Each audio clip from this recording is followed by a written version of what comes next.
ایک बूढ़ी औरत ना हुजूर की मस्जिद में झाड़ू देती थी। नसीब देखो मस्जिद नबी में झाड़ू देती,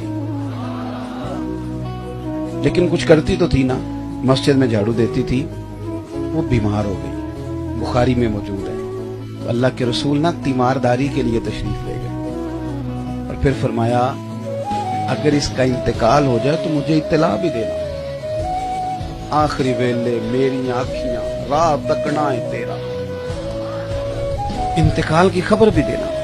रात का सन्नाटा था, ठंड थी, गहरी रात थी। सहाबाए किराम अलैहिम रिदवान फरमाते हैं हमने महबूब को तकलीफ देना मुनासिब न समझा, जनाजा पड़ा, तदफीन कर दी।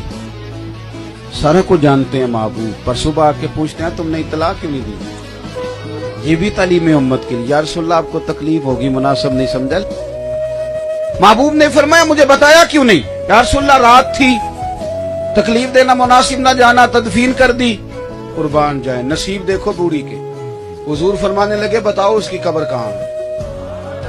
महबूब कब्र पे तशरीफ ले गए, अल्लाह की सारी रहमतें आ गईं। वैसे तो दूसरा जनाजा जायज नहीं, लेकिन अगर वारिसों ने ना पढ़ा हो, ये मसला भी याद रखना, वारिस ने ना पढ़ा हो तो दूसरा जनाजा पहले हो गया। जब वारिस पढ़ ले फिर दूसरा जनाजा नहीं होता। यही मसला है फिका का। लेकिन रसूल पाक तो खुद वारिस है ना सारी उम्मत के। हुजूर कब्र पे तशरीफ लाए और फरमाया सफ़े बनाओ भाई, मैं दोबारा जनाजा पढ़ाऊंगा।